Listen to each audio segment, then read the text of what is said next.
ব্যানার্জি বললেন স্বচ্ছ voter list তৈরি করতে হবে।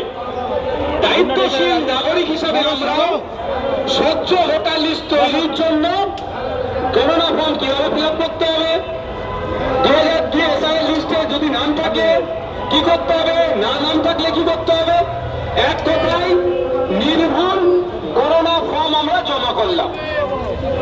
এই করোনা ফর্ম জমা করার পরে আমরা কি দেখতে পেলাম, খসড়া লিস্ট যখন পাবলিশ হয়েছে তারপরে পরেই লজিক্যাল ডিসক্রিমিনেশন নামে একটা নাটক শুরু হলো। অহেতুক হয়রানি করা হলো। যে হয়রানির শিকার পশ্চিমবাংলার নয়, ভারতবর্ষের নয়, পৃথিবীর একজন আইকনিক ব্যক্তি আমাদের নরবঞ্জয়ীর অমর্ত্য স্যারও এই লজিক্যাল ডিসক্রিমিনেশন অ্যাটাক হলেন। শুধু তাই নয়, বেলুর মঠের সন্ন্যাসীদেরকে লজিক্যাল ডিসক্রিমিনেশন নামে ডাকা হয়েছিল। সাধারণ মানুষ থেকে শুরু করে ফুরফুরাসের পীর সাহেব পীরজাদারাও এর বাইরে গেলেন না। কিন্তু আমরা বৃহত্তর স্বার্থের কথা মাথায় রেখে স্বচ্ছ ভোটার লিস্ট তৈরি করতে হবে, তারপরে আমরা লাইনে দাঁড়ালাম। আমাদের মধ্যে যারা মা জাতি আছে তার সন্তানকে নিয়ে গিয়ে ওই হেয়ারিং এর লাইনে দাঁড়ালো। বাচ্চা আছে কোলে, ফিট করার মতো কোন দক্ষ না থাকার পরেও কিন্তু আমরা স্যাক্রিফাইস করলাম কেন, স্বচ্ছ ভোটার লিস্ট তৈরির জন্য। তারপরে 28শে ফেব্রুয়ারি একটা লিস্ট পাবলিশ হলো। সেই লিস্ট পাবলিশের মধ্যে দেখলাম কিছু ডিলিট আর কিছু অ্যাডজুডিকেশন। নতুন একটা শব্দ আমাদের বাংলার মানুষের কাছে অবতরণ হলো, অ্যাডজুডিকেশন। ডিলিট করা হয়েছে, এখানে আছে জীবিত আছে বৈধ কাগজপত্র। তাপস বাবু, এই যে মা আছে উঠে দাঁড়াতো, যে আমার আদিবাসী বাচ্চা আছে, এই তো আপনার নামটা কি? ভাঙর থেকে গিয়েছিল, এদিকে এসো, তোমার নাম কি? তপন সর্দার। সমস্ত রকম বৈধ কাগজপত্র থাকার পরেও নির্বাচন কমিশনের নজরে ইনি অবৈধ আছে। আমার ভাঙর থেকে, তোমার নাম কি? জয়নাল আবেদিন খান, নিজের পাশাপাশি দাঁড়াও। এই জয়নাল আবেদিন বা তাপস বাবু নয়, এ ধরনের প্রচুর মানুষকে এই ধরনের হয়রানির শিকার হতে হয়েছে। আমরা ডে ওয়ান থেকে বলে এসেছি, নির্বাচন কমিশনের সহজে কাজের স্বার্থে স্বচ্ছ ভোটার লিস্ট তৈরির স্বার্থে আমরা সহযোগিতা করব, কিন্তু সহযোগিতার নামে এই সহযোগিতা করার পরে যদি দেখছি বৈধ ভোটারের উপরে আঘাত আসছে, আমরা ছেড়ে কথা বলবো না। তাই আজকে আমরা এখানে শান্তিপূর্ণ অবস্থান বিক্ষোভে আছি এবং ডেপুটেশন দিচ্ছি। এই সমস্যা যদি সমাধান না হয়, আগামী দিনে প্রয়োজনে পার্টি ঝান্ডা গাড়িতে রেখে, পার্টি অফিসে রেখে এই তাপস বাবুদের জন্য, এই এদের জন্য রাস্তায় নামবো মানুষের স্বার্থে। পার্টির ঝান্ডা পার্টি অফিসে রেখে রাস্তায় জাতীয় পতাকা নিয়ে সমস্ত ধরনের মানুষকে এই অবস্থায় করে বসবো। কোন নাটক করার জন্য নয়, মানুষের ভোটাধিকার বাঁচিয়ে রাখার জন্য। আমরা ইলেকশন কমিশন অফ ইন্ডিয়াকে সম্মান এই জন্যই জানাচ্ছি, সে সংবিধানের আর্টিকেল 324 কে সামনে রেখে তৈরি হয়েছে। ঠিক একইভাবে ইলেকশন কমিশন অফ ইন্ডিয়াকে মাথায় রাখতে হবে আর্টিকেল 326। আমরা ভারতীয়, আমাদের ভোটাধিকার ক্ষমতা আছে আর্টিকেল 326 এর দ্বারাই। যদি কেড়ে নিতে চাই, আমরাও কিন্তু চুপ থাকবো না, গণতান্ত্রিক প্রক্রিয়াতে আমরা জবাব দেব। আজকে আমরা এখানে উপস্থিত হয়েছি, ডেপুটেশনে যাব। ওখানে যিনি চিফ আছেন, চিফ ইলেকট্রাল অফিসার, তার কাছে আমরা যাব, তাকে আমরা জানাবো, তার কাছে জানতে চাইবো। কারণ আপনারা জানতে হবে অ্যাকচুয়াল হচ্ছেটা কি। আপনারা গত 2 দিন আগে, 3 দিন আগে দেখলাম নির্বাচন কমিশন একটা টুইট করেছে, যে টুইটে সরাসরি এই অ্যাডজুডিকেশনের জন্য ইয়ারোরা নাকি দায়ী বলছে। তার বক্তব্য হচ্ছে এই 64 লক্ষ মানুষের ডেটা নিয়ে তারা ডিসিশন নিতে পারেনি বলে তাকে আমরা অ্যাডজুডিকেশন করেছি বা বিচারাধীন করেছি। এর সত্যতা কতটা আছে, যারা ইয়ারও স্যার আছেন, এই ইয়ারও স্যারেরা আছেন, ভালো বলতে পারবেন, কিন্তু এই বিষয়টা আমরা আরো ভালো করে জানবো। আমরা আজকে যে ডেপুটেশন দিচ্ছি, ডেপুটেশনের একাধিক দাবি নিয়ে আছে, তার মধ্যে একটা অন্যতম দাবি হচ্ছে এটাই, যারা অ্যাডজুডিকেশনের মধ্যে আছে। এই বিষয়টা যতক্ষণ না নিষ্পত্তি হচ্ছে ভোটের ঘোষণা দেওয়া যাবে না। সহমত নাকি যারা সহমত নাকি আপনারা রাজায় রাজায় যুদ্ধ করবেন আর অনুকরণ টান দেবে, এটা মেনে নিতে পারবো না। ভোটার ছাড়া গণতন্ত্র সম্পূর্ণ হতে পারে না।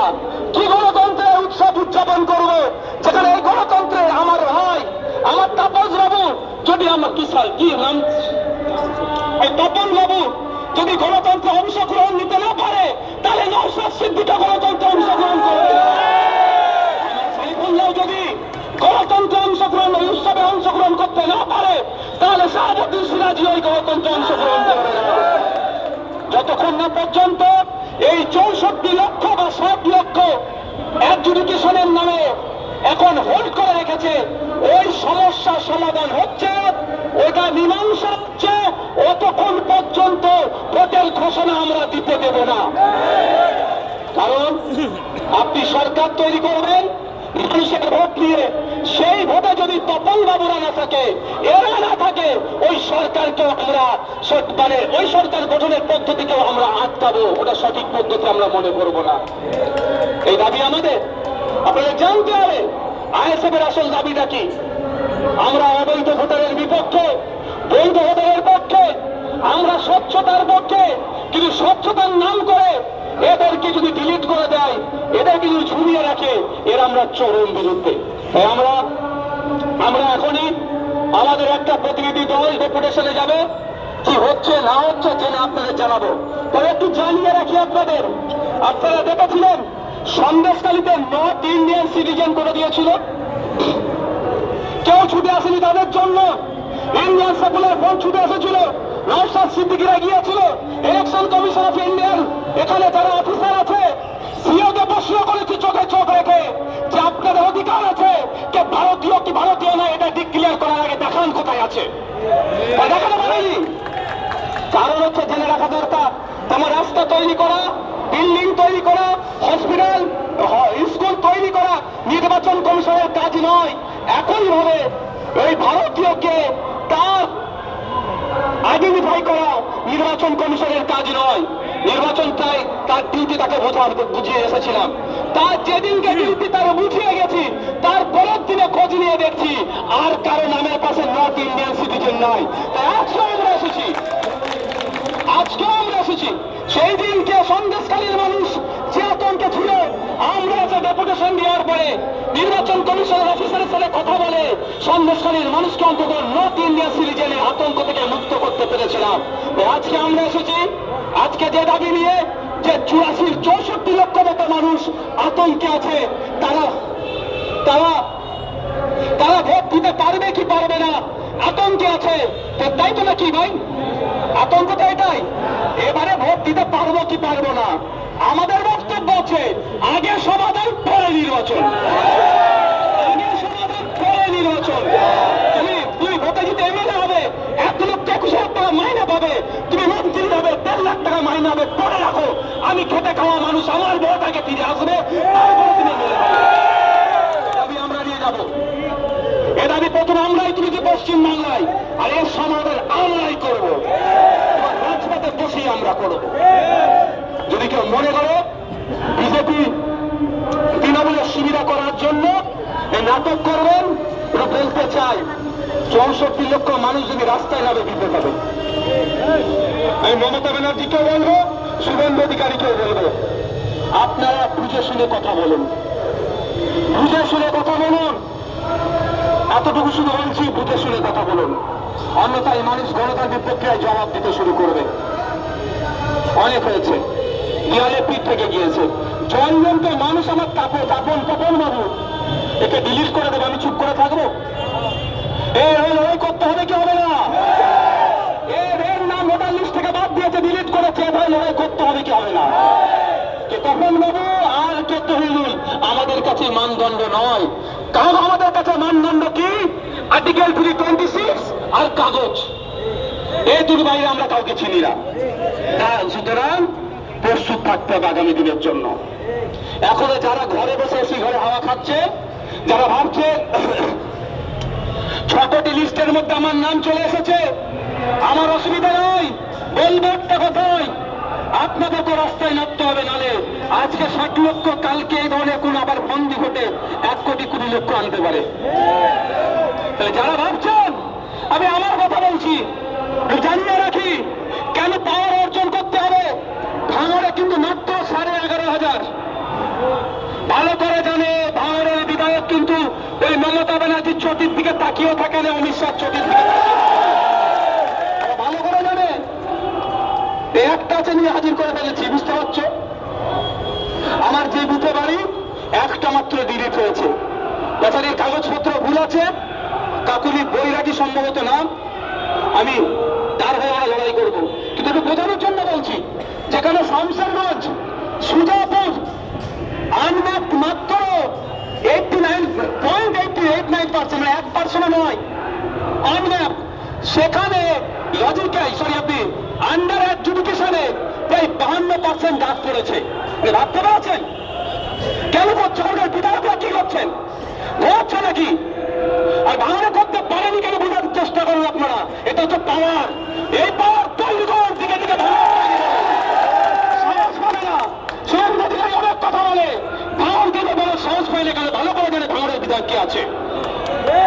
আপনাদের দিকে দিকে ভাঙড় তৈরি করুন, তাহলে রাজপথে আর বসতে লাগবে না আপনাদের। জানে রাজপথ ঘিরে নেবে পুরুষারা সব ভাঙড় মিলে। তাই অনুরোধ করবো আপনাদের পাওয়ার অর্জন করতে হবে। 26-এ আসছে, বুঝিয়ে দেবেন। আপনাদের আবারও বলছি, রেকর্ড করে রাখুন, মিলিয়ে নেবেন। 2021-এর নির্বাচনী বৈতরণী পার করেছিল সিএনআরসি দেখিয়ে।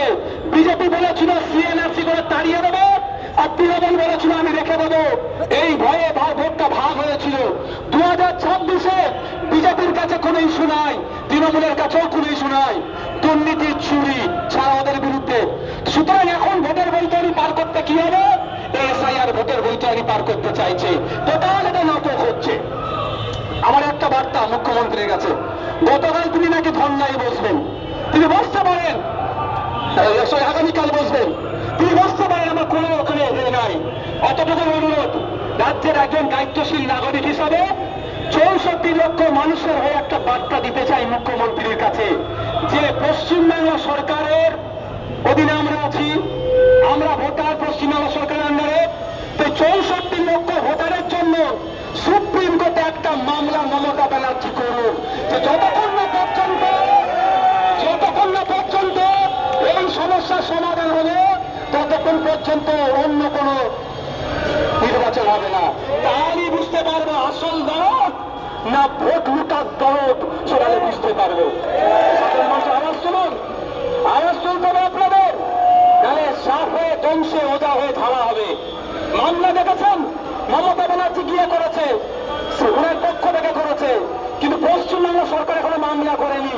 এতটুকু মাথায় রাখবেন, পশ্চিমবাংলা সরকারের মামলা করা মানে 10.5 কোটি মানুষের মামলা করা, আর নওশাদ সিদ্দিকীর মামলা করা মানে একা নওশাদের মামলা করা, দুটো মামলার অনেক তফাৎ। তাই মাথায় রাখবেন, আওয়াজ শুনতে হবে যে মমতা ব্যানার্জিকে সুপ্রিম কোর্টে যেতে হবে। এই 64 লক্ষ ভোটারদেরকে বাঁচানোর জন্য রাজ্য সরকারকে সুপ্রিম কোর্টে যেতে হবে, ছোটদেরকে বাঁচানোর জন্য। হ্যাঁ, ওকে, আচ্ছা, আমরা একটা দিন যাচ্ছি, কে কথা বলছি, কি হচ্ছে না হচ্ছে টোটাল দেশে আপনারা যারা ব্যাপার শুনতে রাজি আছেন তো নাকি? রাজি আছেন তো নাকি? ঠিক আছে।